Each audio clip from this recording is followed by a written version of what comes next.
Hey everyone, how's it going? Forrest here, again with another installment of my complete analysis of all of J.S. Bach's chorale harmonizations. Today we're looking at Ist Gott mein Schild und Helfersmann, which translates to While God is constant on my side.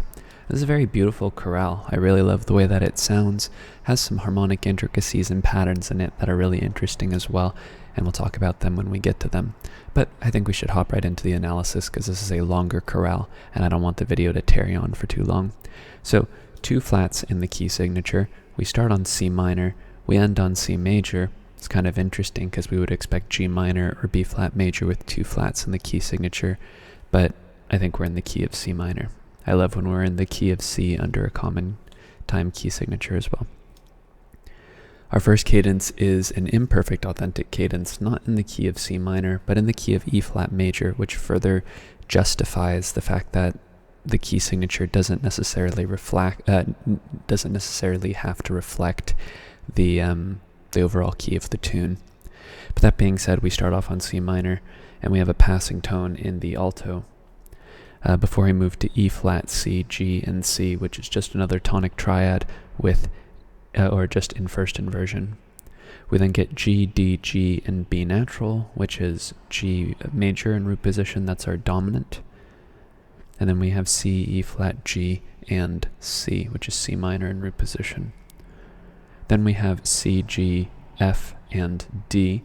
I think this F and this D, those are both accented non-chord tones, and instead we have E flat and E flat, along with the C and G, which would give us another tonic triad, which I think is our pivot chord to the key of E flat major.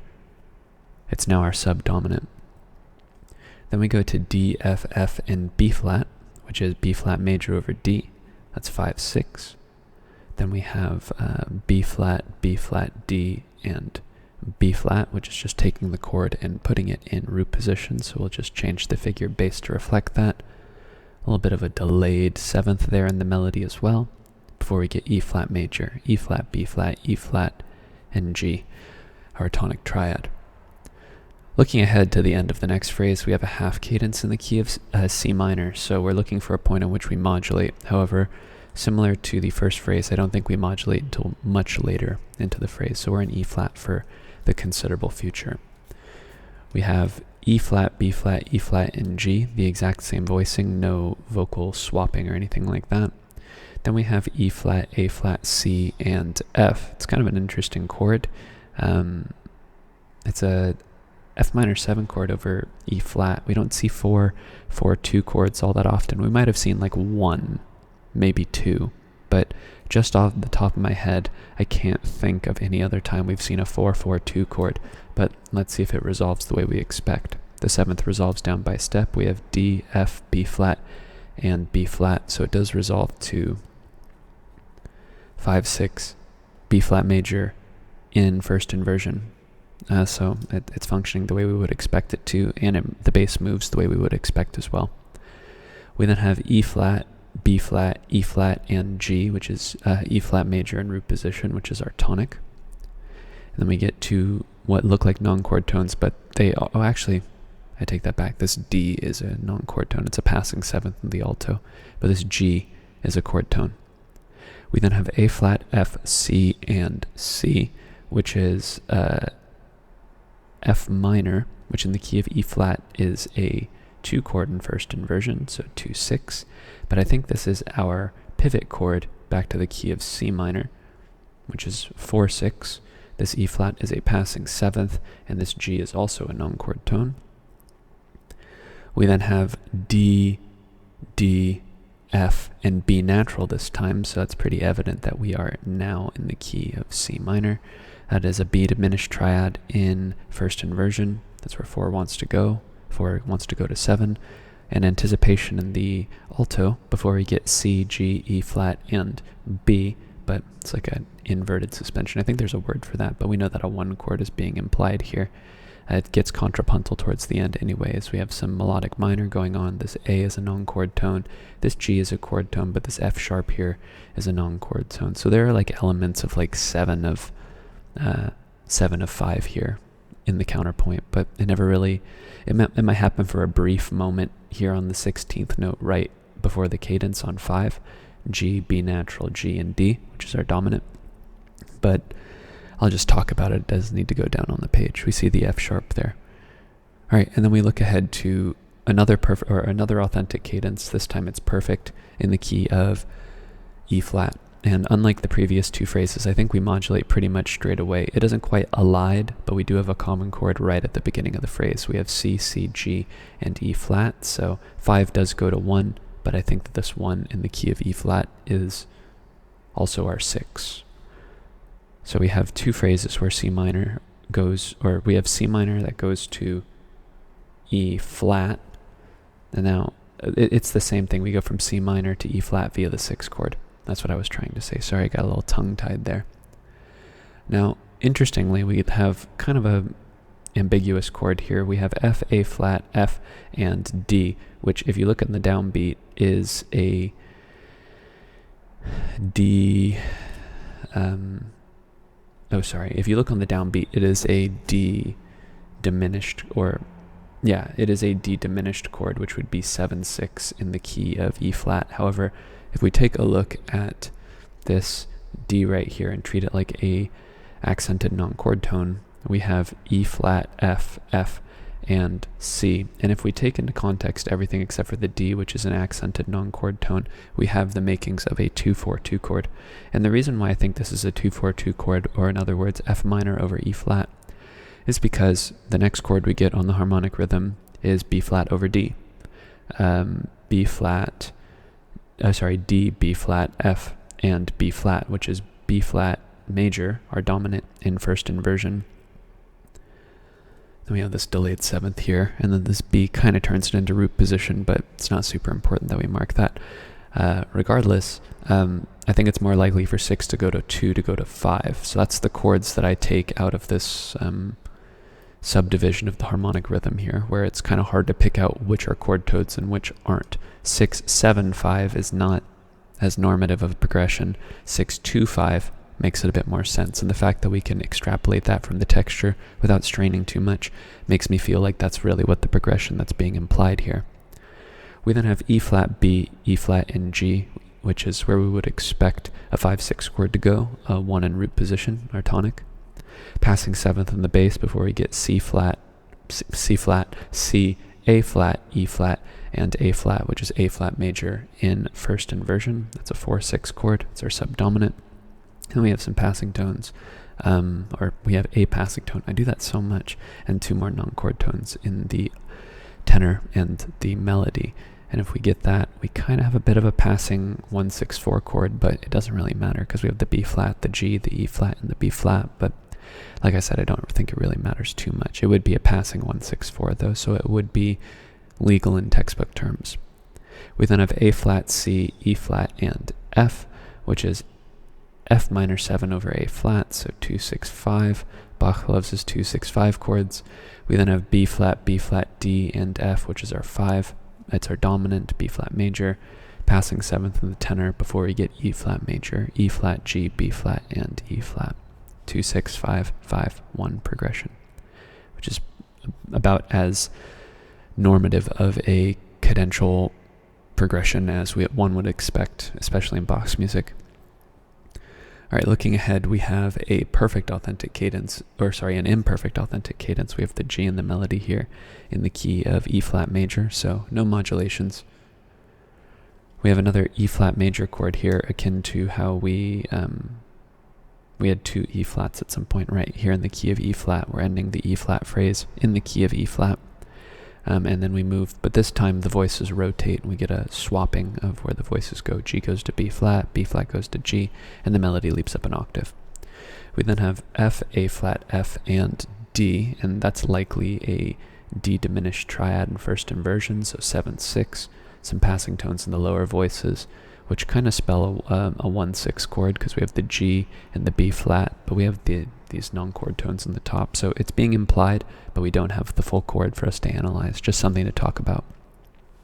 Then we have A flat, C, E flat, and C, which is A flat major in root position.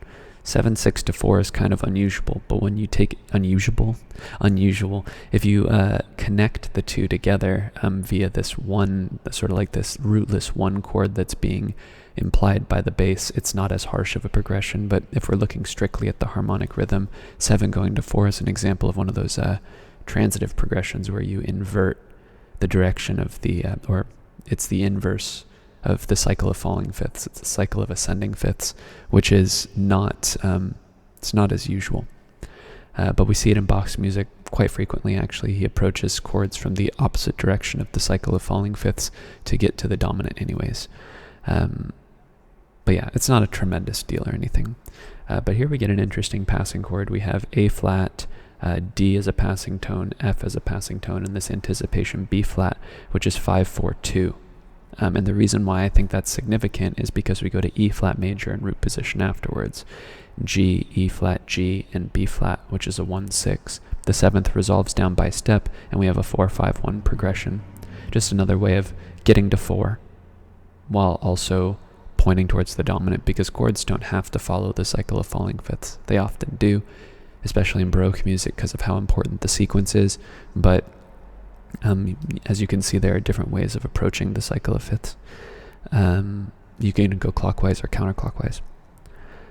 Okay, then we have F, A flat, and C, which is F minor in root position, passing 7th in the bass, and another passing tone here in the alto, before we get on the next beat B flat, F, and B flat, or sorry, D, B flat, F, and B flat, which would be 5/6. So 2 going to 5. That's a good start. 2 passing tones in the lower voices and a neighbor tone in the alto before we get B flat, F, and A, which is taking this 5 chord and turning it into a 5/7 chord in root position. So we'll just change the figured bass. No need to rewrite the Roman numeral. This G is an anticipation. This D is a chord tone before we get E flat major, E flat, B flat, E flat, and G, a root position tonic triad in E flat major. All right, moving forward, the rest of the chorales in the key of C minor. We have a half cadence in the key of C minor here at the end of our next phrase, and I think we modulate pretty much straight away. It's kind of hard to tell where exactly we modulate because actually, is it really all that hard to tell? I don't think so. I think we have, let's see, F, C, F, and A flat. Yeah, I think we stay in the key of E flat for a little bit longer, not immediately actually. So we have B flat here. We have B flat, D, and F, which is a 5 chord with a passing 7th in the bass before we get G, B flat, E, and B flat, kind of a substitute for our tonic here. We have E diminished, which is like E flat, but with an E in the root rather than an E flat in the root, and that would be 7/6 of 2, because E diminished is the leading tone chord of F minor, and F minor is our supertonic. And then we have F minor here, F, C, F, and this B flat here is a 4/3 suspension over the bass. That's a 2 chord, and this is where I think we modulate to the key of C minor, where it is now our 4 chord. And it's a good sign because we go to F, B natural, D, and G, which is 5/4-2, G7 over F, and we would expect that to go to 1/6 because the 7th is going to resolve down by step pretty much always. E flat, C, G, and E flat with a passing tone in the melody. That's C minor over E flat. It's a 1/6 chord. And as we get ready for our cadence, we have D, D, F, and B natural. That's B diminished over D. That's a 7/6 chord. This D is a chord tone before we get C, G, E flat, and C. We have another one of these cadences similar to the one we have here at the end of our second phrase, where we have this figuration here of E flat to G and F sharp. It's pretty much identical, actually. It actually is identical now that I'm looking at it. But yes, it is except for the only difference is that we have an A flat here rather than an A natural, which makes me think like there's a copying error, but it could be an A flat, who knows. Regardless, a 1 chord's being implied here. This A is a non-chord tone. This F sharp is a non-chord tone. So we have some 7 of 5 going on, or partially 7 of 5. If this is actually an A flat, then not so much. But if that was the case, this would be kind of like a German augmented 6 chord in the key of C minor. So that might be what's implied here, as opposed to the A natural here, which would be implying 7 of 5, which is just different substitutions that are achieving the same thing as a predominant chord. But as we move ahead, we have a very beautiful cadence. We have a deceptive cadence here. It's really like the chef's kiss of the entire chorale. But 5 goes to 1, C, C, G, and E flat, with a passing 7th on the bass. It's our tonic triad in root position. Then we have A flat, C, F, and F, which is F minor in first inversion. That's a 4/6 chord, passing tones in 3 of the voices, the upper voices and the bass, which leads us to another harmonically ambiguous beat. If we look literally on the beat, we have F, F, A flat, and D, which is D diminished over F, which would be 2/6. Sorry, a diminished triad can't be half diminished. That requires the 7th. But I think what's actually happening here is this D is an accented non-chord tone, similar to the last D that we saw as an accented non-chord tone. I don't think this is a 2 chord in this case, which would be the same as the 7 in the key of E flat, but rather I think this is a F minor chord over E flat. So this F is still a chord tone. It's the same thing here. It's the same chord just being recontextualized in the key of C minor rather than in the key of E flat major here. So I think that that's the same thing that's happening, or rather a slight variation on that same harmonic pattern. We have 4/6 going to 4/4/2. And the reason why I think it's likely that we're going to 4/4/2 is because the way the chord resolves. So this E flat is in our bass here. It does go to 7/6/5, D natural, F, A flat, and B natural, which is B fully diminished, or 7/6/5. The bass resolves down by step. So whether you look at this as a 4/2 chord or just a root position chord, maybe I'll put that there as well, 5/3 or 4/2. I look at it as a 4/2 because if this C is our chord tone, the E flat would change the quality of the chord. But if you look at this as a big gesture, you could just rule out this this D here. But because this 2/4/2 chord here and this chord right here are very similar to one another, just used in different contexts, I'm going to try and draw the comparison between them and keep it consistent. But it resolves the way you would expect. The 7th resolves down by step to a first inversion chord. In this case, it is a 7th chord, a 7/7 chord more specifically, but it still resolves to a dominant. Okay, then we're moving to E flat, G, and C, which is a first position C minor triad. And then we have 4 non-chord tones, or maybe not 4 non-chord tones, but 4 voices that are off the harmonic rhythm, which sets off the red alert that the harmonic rhythm is being subdivided into 2 beats here. We have F, we have C, we have A flat, and we have D, which is D minor 7 flat 5 over F. We know that Bach loves 2/6/5 chords, and as we close in on the cadence, it's a good sign that we're getting it. We then have G, C, G, and D. I think what's happening here actually is this C and this A flat, for that matter, are enclosing the B as part of a suspension, especially because the C is being held over from the previous bar, even though it's off the harmonic rhythm. So this is just a suspension, but 5 is being implied. We then have G, the resolution to the suspension, so this would just be a 4/3 suspension. So G, B, F, and D, which is G7 root position, so we could just add 7 there. No need to reanalyze as a 5 chord. And then we have E flat, and we have C. Those are both anticipations before we get an A flat major chord. A flat, C, E flat, and C, which makes our textbook deceptive cadence. Okay, we're capping the chorale off with a perfect authentic cadence in the key of C minor. That A flat chord goes to another A flat chord with some vocal rotation. We have the bass leaping up an octave and another A flat here being voiced in the alto, and the C turning into an E flat here, and the melody passing 7th in the bass as well. We then have F, C, A flat, and E, which is F minor 7, root position 4/7 chord. This F is a chord tone. This D is a non-chord tone, and it's kind of like we have a passing 2 chord there. Sorry, I was thinking in terms of E flat, but yeah, if we were in the key of E flat, this D would be a 7 chord, which kind of looks like 4 going to 7, but no, that doesn't make sense in the key of C minor. But then we go to F, E flat, A flat, and C, which is the same chord, actually.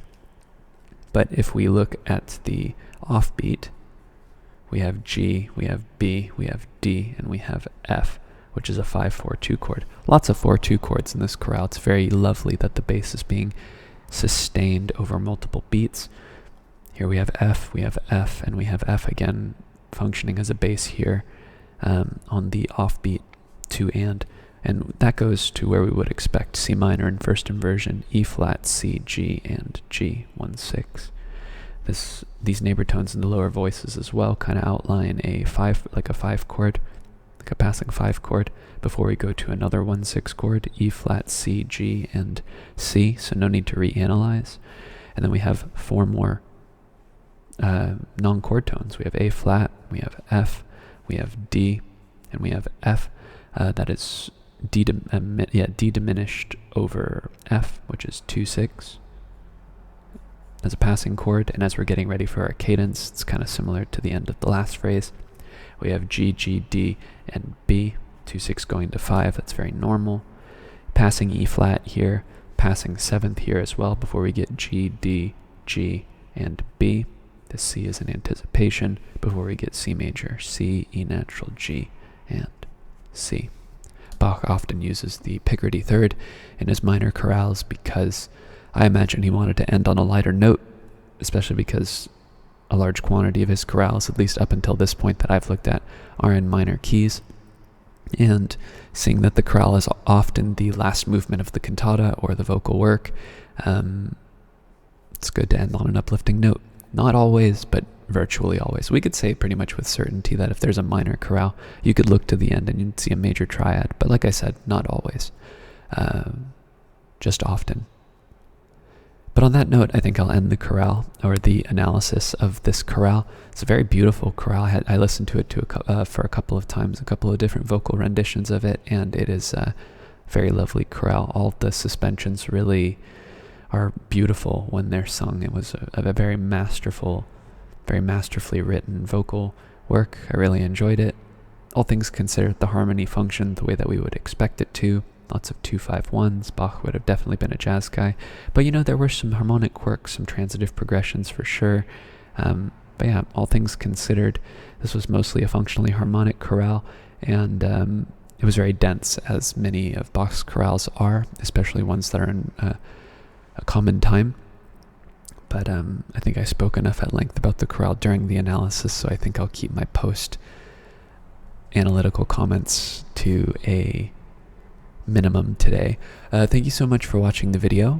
Thank you so much for continuing to support the channel. It really means the world to me that you're watching the videos. I see the channel grow every single day. It's really awesome.